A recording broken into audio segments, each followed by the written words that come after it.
Сайн байцгаана уу та бүхэнд өнөөдөр мэндийг хүргэе.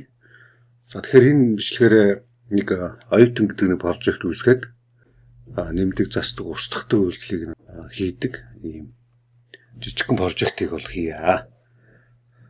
За ингээд шинээр прожект үүсгэе. За ингээд прожект үүсгэхдээ бид болвол Spring Boot гэдгийг бол ашиглаж хийнэ. За Spring project-ийг үүсгэнэ. За энэ дээр оюутан гэдэг студент гэдэг прожектыг студент web гэдэг прожектыг энэ дээр үүсгэн. За Java хэлийг ашиглаад Maven project. За Org example гэдгийг болвол email. За email my web гэдэг юм хавцдаг.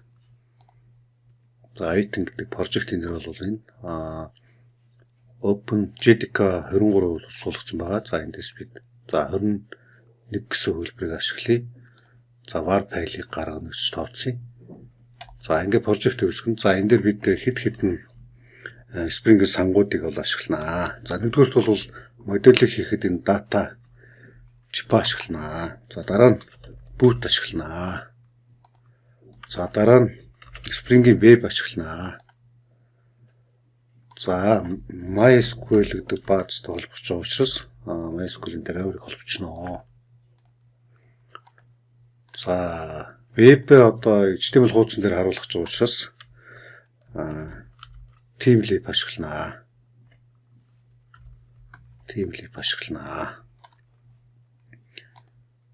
За ингээд Lombok ашиглаж бас болно. Lombok ашигласан ч болно. За ашиглал юу ч гэсэн сангийн нэмчээ.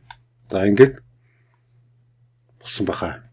За энэ сангуудыг ашиглаад за өөрөөр хэлбэл одоо Java-гийн Pom XML дотор бол саяны манай сангууд бол ороод ирнэ.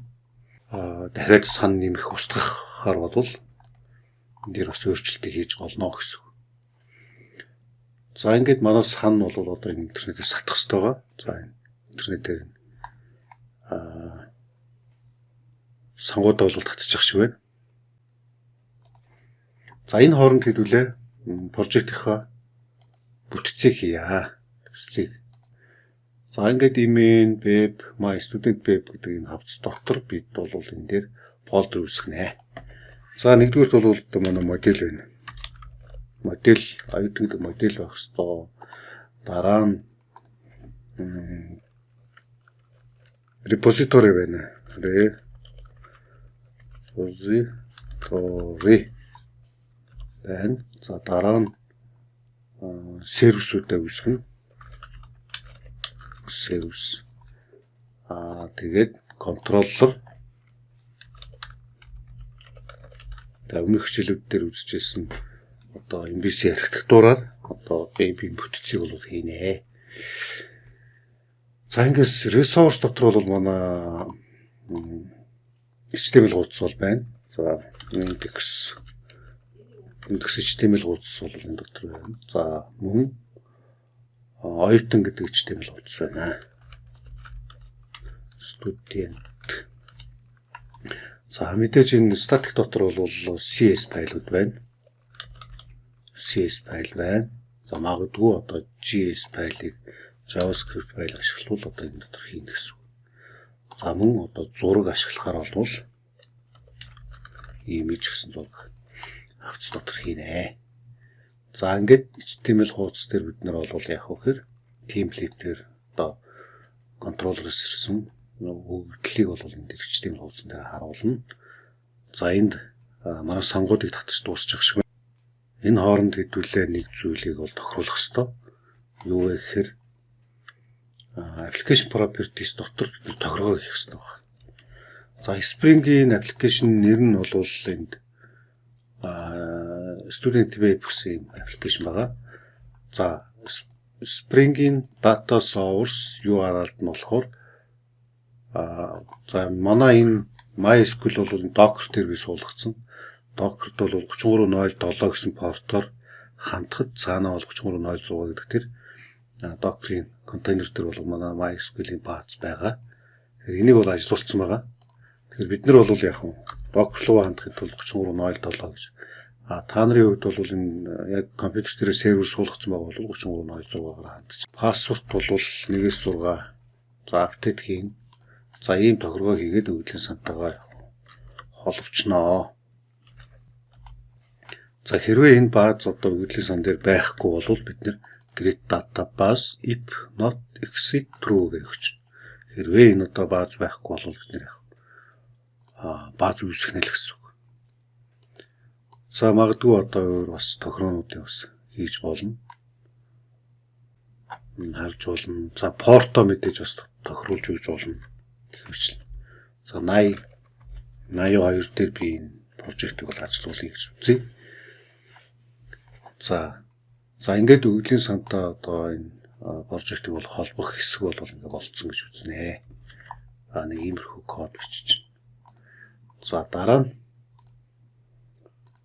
модель үүсгэн, модель үүсгэхдээ класс үүсгэн, студент класс үүсгэчээ. За ингээд энэ дотор бид нэр яг модельээ бол хийх юм аа. За ямар модель хийх вэ гэхээр за мэдээж private хандлттай ID талбар бол байна. За string name гэж байна. За энэ дээр name биш last name гэж хэлдэг. Last name. За ингээд энэ first name инtelligent эдэгийн химэл оюун ухааных нь төлөв нь бол ажиллаад ингээд урдчлаад бидэнд одоо ийм ингэж үүсгэн шүү гэдэг шууд зааж өгöd юм л да. За private хандлттай age гэж хэлдэг. За энийг авчи. За мөн phone private хандлттай за хүйс гэж юм. За өөр юу байж болох вэ? Mail хаяг phone-ыг оруулчих юм. Private хандлттай нас байна. Private хандлттай mail хаяг байна. Private хандлттай phone. За ингээд бүгдийг оруулаад өглөө. Gender гэдээ авсан. За одоо энэ дээр бид нэр байгуулагч функц яах вэ? Авчиж болно. За энэ аргументгүй байгуулагч функц бол зүгээр шууд объект үүсгдэг. За энэ дээр аргументтэй байгуулагч функцийг нь бол яах вэ? Ингээд үүсгэж болно. За энэ дээр бол tab дараад last name дуутахаа, first name хаяг, утасны дугаар, gender гэсэн гишүүнлүүдэд энэ гишүүнлүүдтэй тоологддог байгуулагч функц байна гэж үзье. За getter setter функцуудыг бол энэ дээр шууд автоматар оруулаад өгч болно. Generate getter setter. За энэ гишүүнэл болгон дээр нь getter setter функцийг тавьчихна. За иймэрхүү байдлаар. За ингээд энэ дээр бас ломбок ашиглах юм бол нэг энийг заавал бичихгүйгээр энэ зүгээр annotation ашиглаж явчихдаг. За энэ класс бол entity юм а гэдгийг бол илэрхийлэхтэй бол бид entity гэдэг annotation-ыг бол ашиглана. Entity гэдэг. За энэний table нь бол table-ийн нэр бол table нэр нь бол юу вэ гэхээр яг өвдлийн сан дээр бол ямар нэр байх ёстой вэ гэхээр зүгээр жижигээр student гэсэн бааз үүснэ гэж хүснэгт үүснэ гэж үзнэ. За бид бол классыг бол ашиглахдаа классын нэр томоор учраас энэ дээр томоор гэж бичиж явна гэсэн. За одоо хэрвээ энэ дээр за ID бол ийм байна. За энэ дээр last name бол хэдэн тэмдэгт байх вэ гэдгийг бас тохируулж өгнө. Column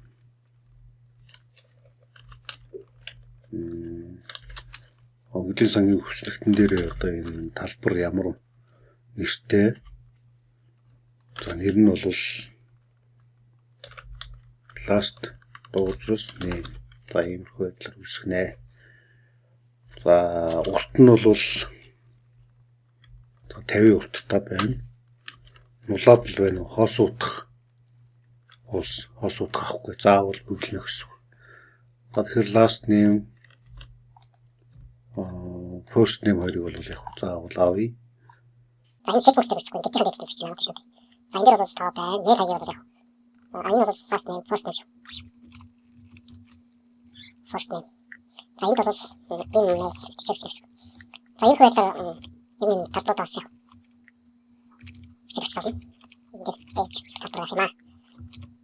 За насыг оруулсан, за мэйлийг оруулсан, за тоон чиглэж байна. За гендер бол гендер гэдэг. За иймэрхүү байдлаар талбарууд одоо яг ямар төрөлтэй байх юм бэ хүснэгтийн талбарууд энийг тохируулж өгнө. За дараа нь ID нь бол автоматар нэмэгддэг байх ёстой. ID талбарыг бол бид private хандалттай long гэдэг өгсөн байгаа. За энэ дээр бол ID бол том тоогоор авах хэрэгтэй. Long. За ингээд ID талбарыг энэ дээр long болгоц учраас бид энэ дээр бол яг long гэдэг тэрийг бол яг тавьж өгнө. За энэ дээр ч гэсэн буцаах утга нь long. Энэ дээр long утга аваад утга болгоно гэсэн үг. За тэгэхээр энэ ID талбар дээр бол бид юу хийх ёстой вэ гэхээр annotation энэ бол ID гэдэг ID нэмаа гэдгийг бол илэрхийлж өгнө. За мөн дээр нь бас тохиргоо хийн. Generated value болохоор параметрт нь болохоор generation type гэж юм байгаа. Type нь болохоор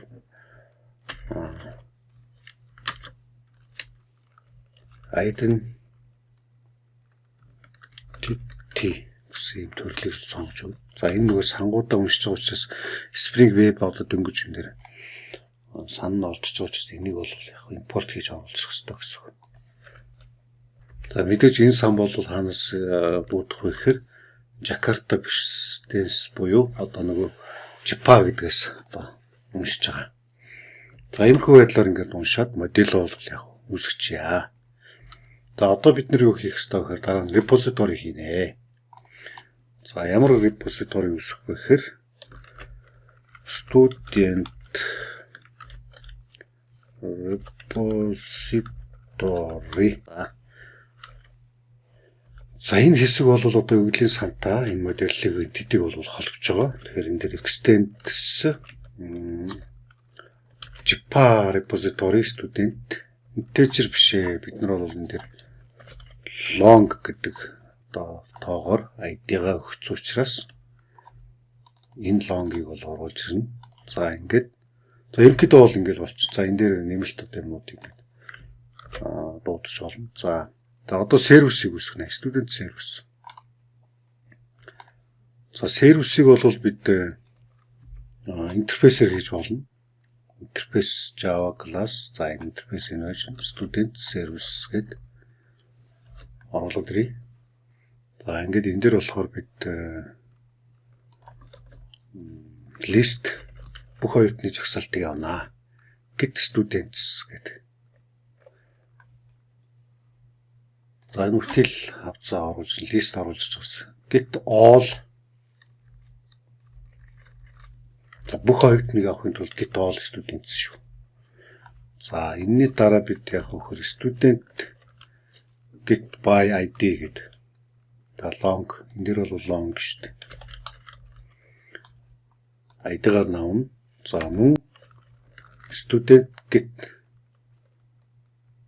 за save за add student хичээл та. Add student оюутны нэг объектийг гол тухайн оюутны мэдээлэл хардаг. За update student гэж байна. За энэ дээр void утгатай delete student by ID ID-гаар наваад устгачдаг. За ийм үйлдэл хийнэ. Нэмдэг, застдаг, устгадаг. Крод үйлдэл бол хийсэн гэсэн. За энэ дээр update үйлдэл бол байхгүй байна. Update үйлдэлийг болохоор student update student гэдэг. За энэ дээр add за greet гэж бас байж болно.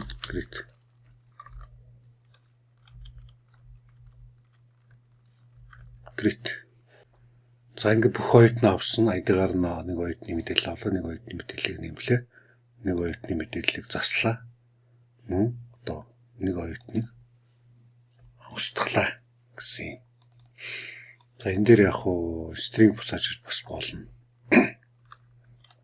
За одоохныг үсгэж.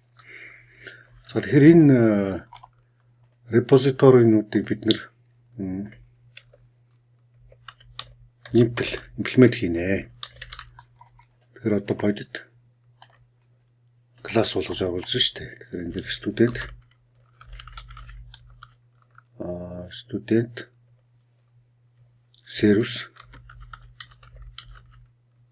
service студент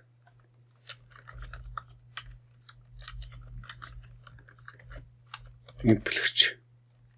За ийм классыг үүсгэнэ. За энэ сая энэний арталт юм бичигдсэн үгүй юу? За энэ студент гэдэг энэ модель оруулах хэрэгтэй. Email web студент веб модель студент модельд нь байгаа студентийг оруулж ирнэ. За ингээд энэ бол модель болонд орчирч байгаа хэрэгтэй. За энэ POM XML дээр нэг юм бичигдсэн юм уу да? Хаана юу бичигдчих вэ? Сервис гэдэг энэ дээр юм байхгүй.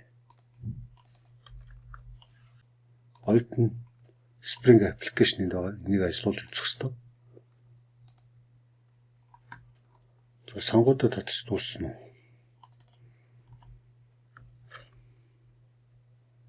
За энэ сонгуудаа reload project гэдэг уншуулчихна. За ингэхээр нөгөө орж ирсэн сонгууд нь одоо энэ лүгөө холбогдоод project дээр ингэ танигдчих байгаа гэсэн үг. За ерөнхийдөө бол татчих шиг боллоо. За эхлээд прожектоо бол шалгаж үзнэ. Ямар нэгэн асуудалгүй одоо манай прожект ажиллаж гин үгүй юу гэдгийг бол шалгах хэрэгтэй. За энэ асуудал гарсан байна. Student repository дээр бол за энэ дэр манай энэ студент гэдэг буруутсан шүү дээ. Студент гэдэг ингэ зөв бичнэ. Нэгдүгээрт. За хоёрдугаарт бол энэ Java repository бол импорт хийж орчих хэрэгтэй байна. За энийг оруулж ирнэ. За энэ сангаас бол дуудах хэрэгтэй байна. За ингэ хадгалчихъя.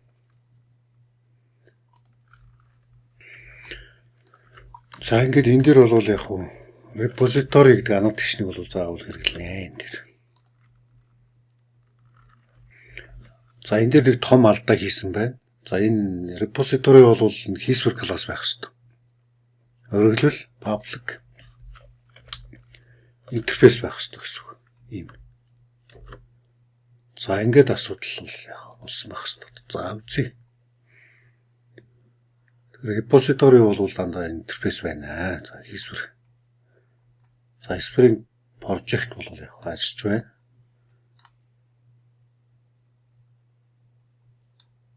За өгөглийн сангийн пассворд бол шууд холбогдох хэрэгтэй.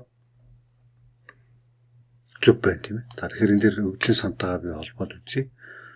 Data source MySQL энд байна. Ийм олон төрлийн одоо баазтай бол яг Spring Boot бол холбогдно.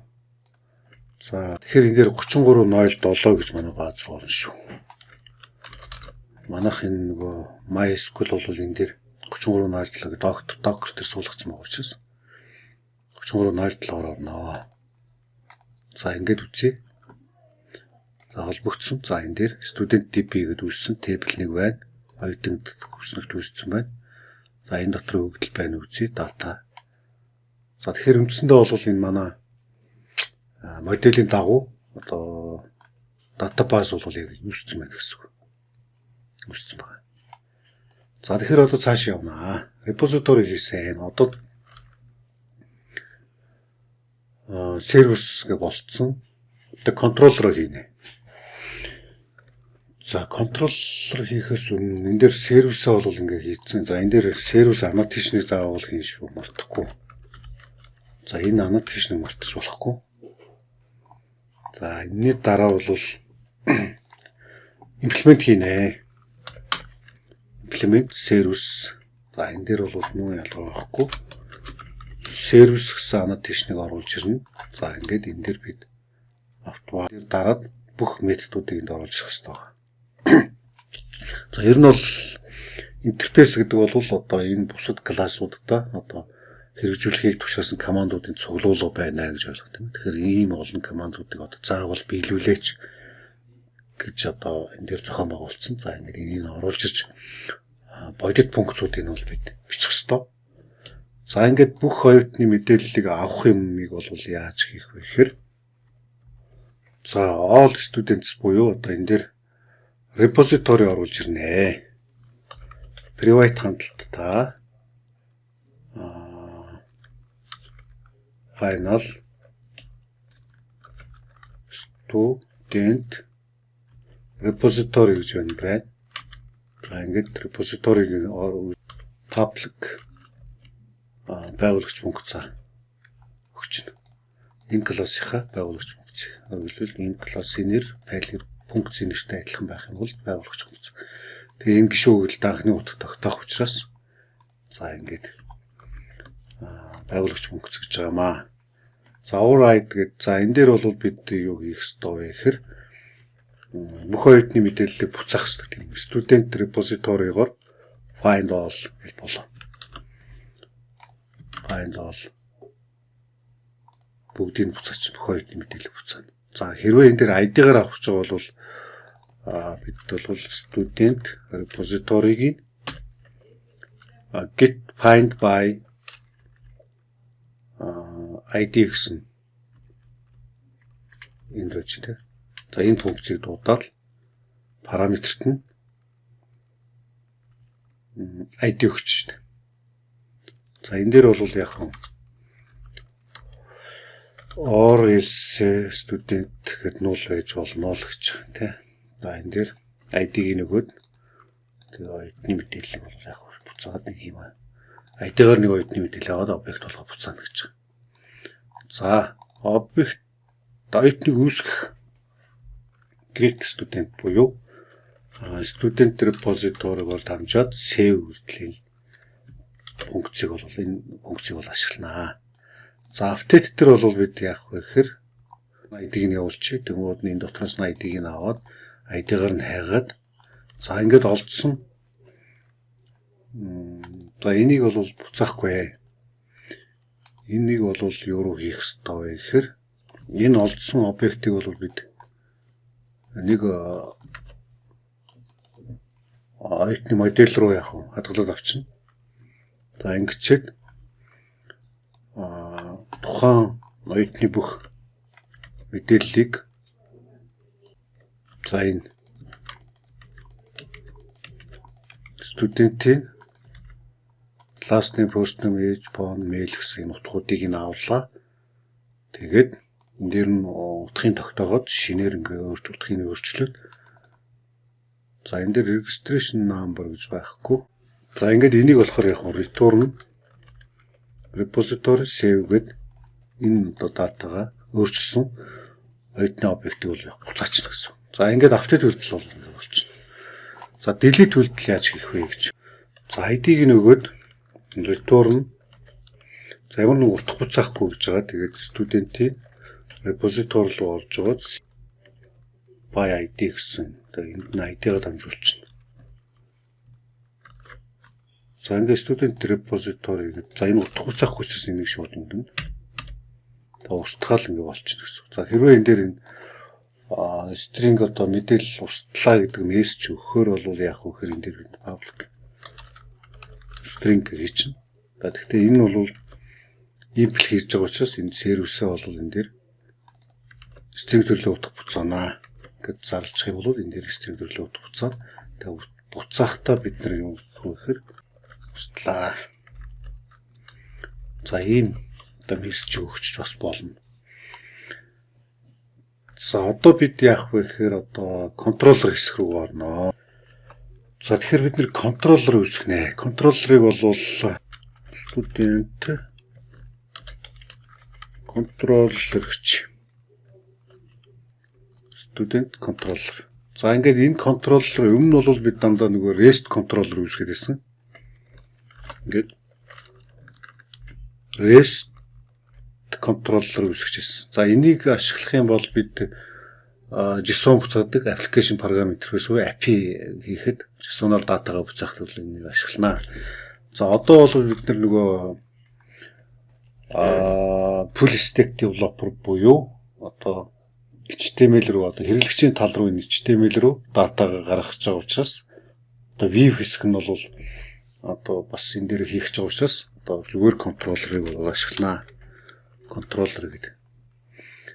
За энэ контроллерыг ашиглаад бид юу хийх вэ гэхээр за энэ дээр request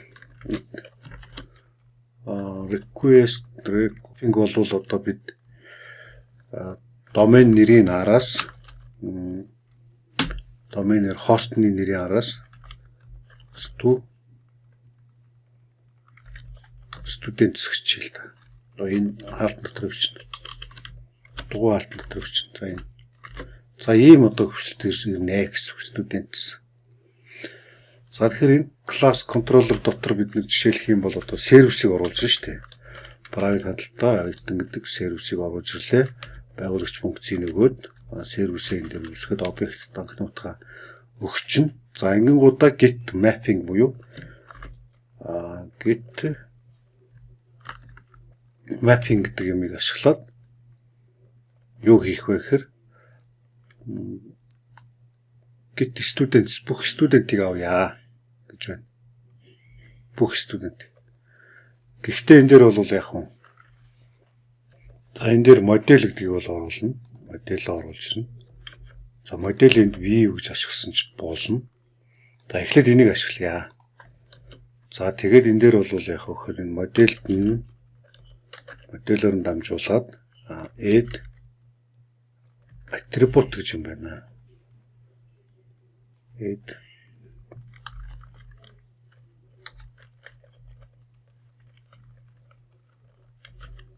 attribute. За энэ болохоор нөгөө хэрэглэгчийн view тал руугаа явуулж байгаа. За энд ямар students гэдэг одоо параметр хөвсөгчд юу явуулах вэ гэхээр student сервисээр нь дамжуулаад git all students гэдэг функцийг дуудаад явуулчихна гэсэн үг. За ингээд return students гэдэг. За энэ бол оюутан гэдэг энэ HTML хуудасны нэр шүү. Тэгэхээр энэ дээр yes байхгүй. Зүгээр студент гэж байгаа. Тэгэхээр энэ хуудас руу одоо энэ оюутны тухай мэдээллийг илгээж байгаа гэсэн үг. Модель гэдэг энийг оруулах хэрэгтэй байна. Модель оруулнаа. За энэ сангаас бол ашиглана Spring Framework. За одоо ингээд прожектаа ажиллуулах юм бол бидэнд манай хэд гэсэн порт вүлээ 8082 гэсэн портыг дуудахад localhost-ийн за энэ үндэс HTML за оюутан гэдэг HTML-ийг яг харуулах хэрэгтэй. За эхлээд home хуудсан дээр бол яг home controller гэж хийх юм бол энийг дуудана. Student гэх юм. Students гэдэг энийг дуудана гэж үзье л та. За жишээ нь энэ дээр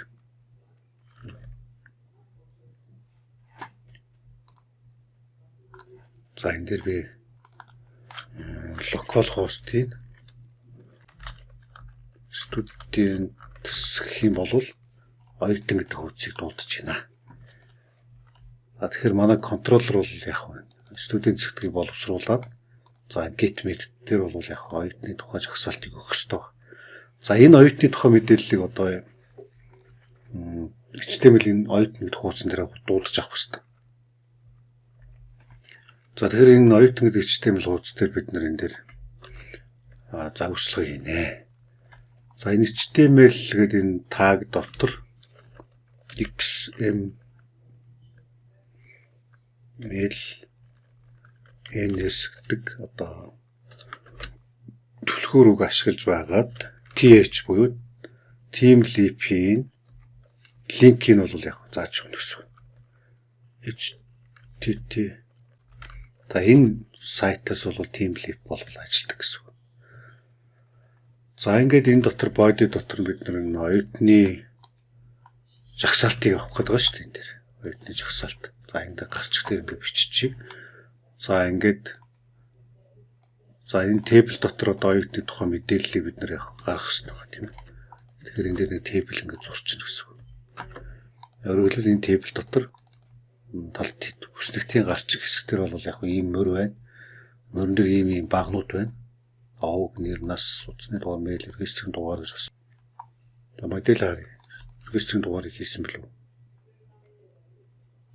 1 2 3 4 5 6 6 гишүү хөлтөлтэй өгдөг чинь 1 2 3 7 болсон. За регистрийн дугаарын оронд ямар gender гэж байсан юм шүү. Хүйс байна. За ингээд энэ дээр нөгөө нэмэх устгах гэсэн үйлдэлүүд энд орж ирнэ. За тэгэхээр энэ дээр энэ талбарын утга бол таарж байна. За энэ дээр бол gender гэдэг утга байх хэвээр. За ингээд бүснэгтийн эхний одоо мөрөнд ийм багнууд байна. Дараагийн body хэсэгт нь бол энэ оюутан гэдэг энэ дата бол контроллероос ирнэ. Энэ students гэдэг энэ дата одоо лист ирнэ шүү дээ. Тэгэх юм бол энийг аваад students-ийн нэг оюутны ингээд давтна, for each гэдэг давтна, th гэдэг түлхүүрөө тавьж хагаад. За ингээд оюутан энэ нэг нэгээр нь уншаад эхний оюутны last name first name гэдгийг аваад эхний мөрөнд бичнэ. За дараагийн оюутан байх юм бол хог нэр насыг бас ингэж талбараар нь харгалзуулж аваад дараагийн мөрөнд бичнэ. За ийм байдлаар ингэж давтчихж байгаа. За ингээд үрдүн бол яг хэрвээ манай өгөгдлийн санд одоо өгөгдөл байх юм бол оюутны тухай мэдээлэл бол шууд яг вебсайт дээр бол гарах нэ.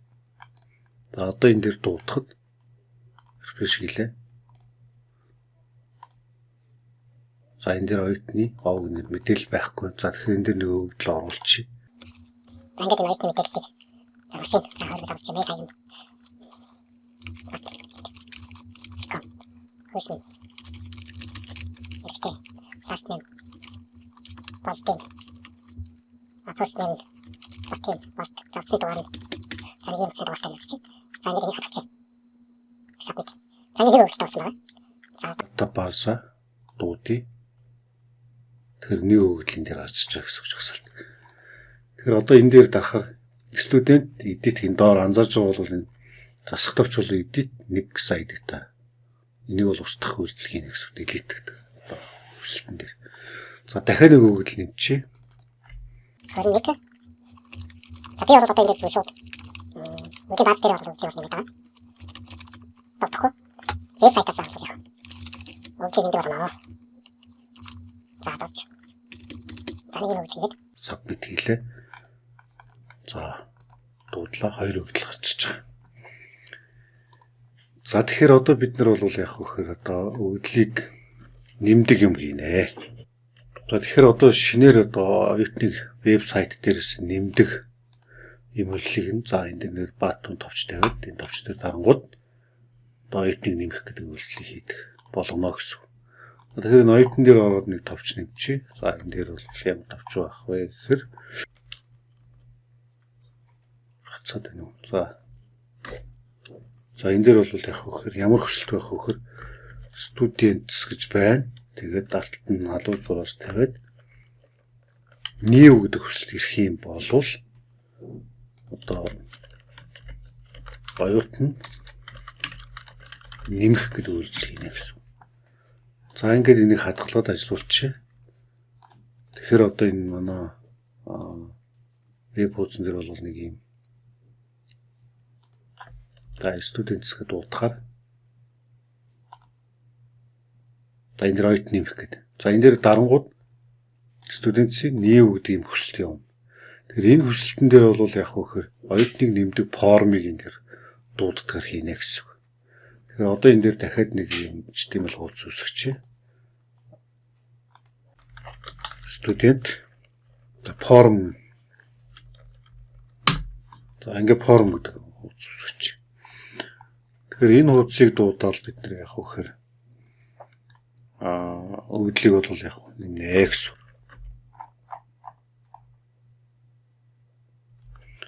За ингээд энэ дээр student form гэж энэ дээр үүсгэнэ. За student form ингээд team lip-ийнхаа санг ашиглаад за гарч ирэх body хэсэгт нь бол энийг хэрвээ оюутны ID байх юм бол null байх юм бол оюутны нэмнэ. ID-тэй байх юм бол оюутны засах үйлдэл юм байна гэж ойлгоно. За ингээд цаанаас бол яг ийм объект ирнэ оюутны тухай мэдээлэл. За action буюу энэ team lip-ийн action дээр student хэсэгт хүсэлтийг одоо submit хийнэ. Тэр хадгалах давчрах submit. Тэр өөрөөр форм дээр энэ өгдлүүдийг input дээр байгаа энэ утгууд нь цаашаа submit хийгдэнэ гэсэн үг. За ингээд оюутны овог, нэр, нас, утасны дугаар, мэйл хаяг за ингээд хүйсгсэн энэ өгдлүүдийг бөглөөд submit хийхдээ хадгалчихна. Бүү бол буцчихна. За энийг одоо бид энэ дээр дуутгана.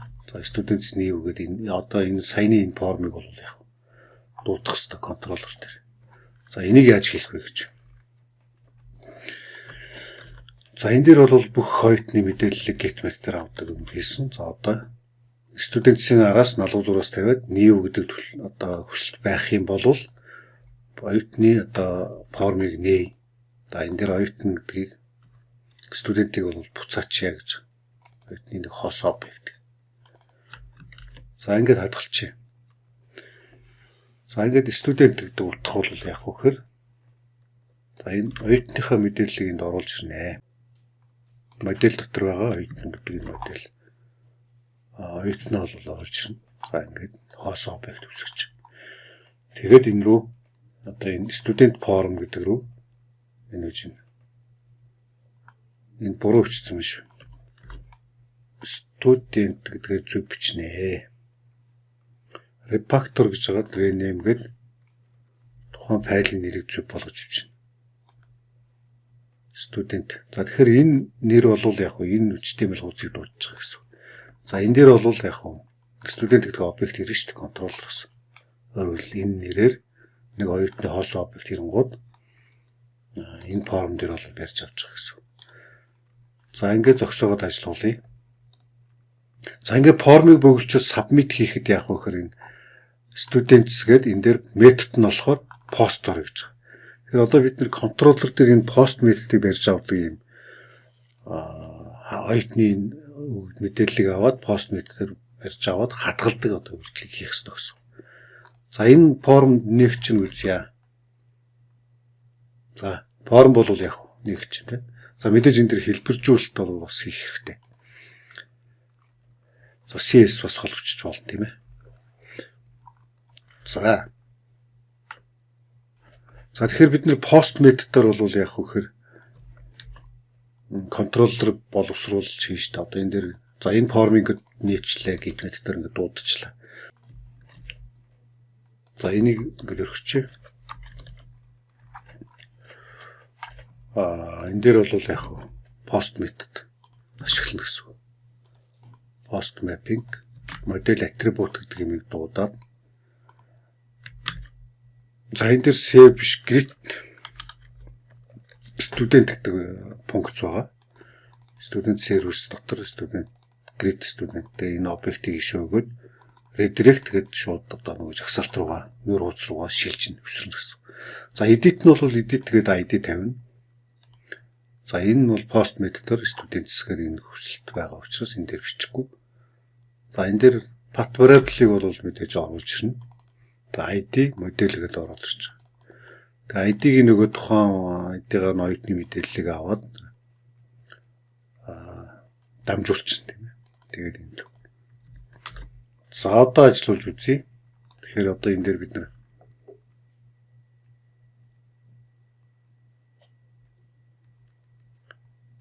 за ямар нэгэн алдаа гарах нь. За алдаа гарахгүй бай.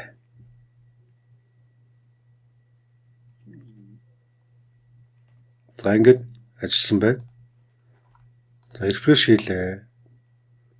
За өөрөөр хэлбэл энэ students гэдэг хүсэлтийг дуудангууд ийм жагсаалт байгаа. За оюутны нэмэх гэхлээр form нэмэгч байна.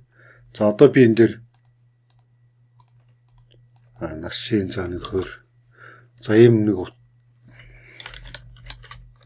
эрэхтэй. За ингээ хадгалах товчдарлаа submit хийнгүүт одоо студентийн пост методоор өгөгдөл явуулаа. Цаана очиод яг энэ өгөгдөл хадгалагч чинь гэсэн.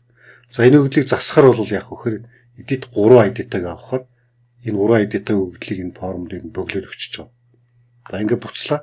За 2 ID-тайг авъя. За 1 ID-тайг авахаар бат гэж чинь тий. За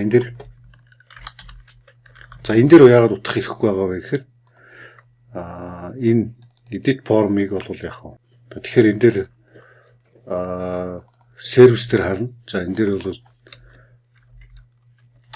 exciting student дотор set gender гэдэг энэ утгыг нь бол олгоогүй учраас биднэрт бол өгдөл ирэхгүй байгаа даа. Тэгэхээр энэ дээр энэ талбарынхаа утгыг энэ дээр оюутны мэдээлэл дээр нь бас оруулах хэрэгтэй.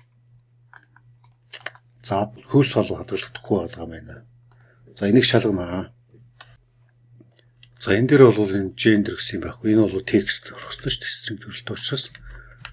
За ингээд орох ёстой гэсэн. Тэгэхээр энэ дээр input-ийн type дээр бол gender гэсэн юм type байхгүй. Текст л гэж байна. За тэгэхээр одоо энийг refresh хийлээ. За refresh хийсэн.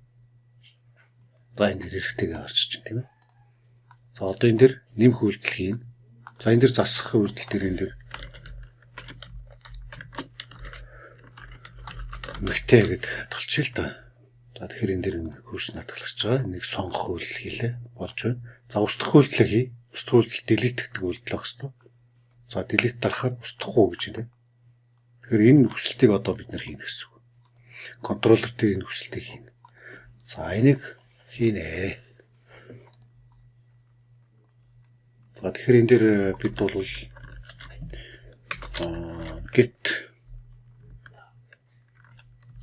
get методыг ашиглаад get mapping. За тэгээд энэ дээр хаалтан дотор delete. За тэгээд энэ параметр хамжуулах хэрэгтэй байна. Параметрыг бол энэ уян хаалтан дотор ID гэдэг хөвсгч нэг утгыг нэгж тооцъё. За тэгэх юм бол энэ дээр яах вэ гэхээр public delete student path variable гэдэг нь long төрлийн утга ирнэ. За ингэн гол нь student service-ийг delete by student ID-гаар нь устгаад тэгээд return redirect students руугаа буцаачна гэсэн. За ингэж болов. За ингэж зогсоогоо дахиад ажиллуулна. Яагаад гэхээр энэ Java бол компайлерд програмчлалыг хэл учраас бидний бичсэн кодыг машины хэл рүү хөрвүүлсний дараа ажилуулаад үр дүн гардаг гэсэн. JavaScript, Python зэрэг хэлүүд нь бол яг орчуулагч хэл буюу тухайн кодыг яг тухайн акшндаа яг хөрвүүлээд орчуулад машины хэл рүү хөрвүүлж ажилуулдаг гэсэн. За ингээд 4 ID-тай өгөгдлийг устгая. Тэгээд устгаад илүү ирсэн. За одоо энэ 3 ID-тайг нь устгах чи дараа их. Устгахгүй устгая гэж тийм. За ингээд устгах чи. За тэгэхээр бид нар бол яг хичээлийн зорилгоо бол яг биелүүлсэн. За өгөгдлийг нэмдэг, засдаг, устгадаг юм үл. За баг зэрэг CS-ийг холбож хэлбэржүүлж үзье. Тэгэхээр энэ CS дотроо орлоо. Энэ дээр файл үүсгэн HTML, CS, за HTML, style CS гэж л да. За энэ дээр CS бол орж ирсэн. За энэ дээр баг зэрэг хэлбэржүүлэлт хийе. За CS-ээ бид нэр холбох ёстой. Оюутан за энэ дээр холболт хийч. Линк ашиглаад энэ файлын замыг зааж өгч байгаа гэсэн. За тэгээд энэ дотор болохоор бид CS бичнэ.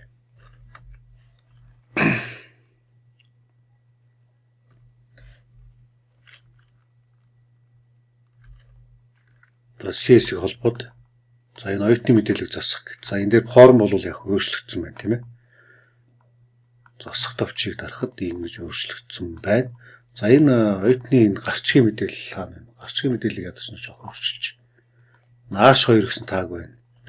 За энэ нааш 2 тагийг өнгөтэй болгочихё. Нааш 2 гэсэн HTML тагийг за text line болохоор центр болгочих. За color-ыг болвол өнгийн за нэг ийм синхро болгочих. За ингээд үр дүнгээ харъя. Refresh хийлээ. За ингээд голлуулсан. За иймэрхүү байдлаар энэ CS-а мэдээж одоо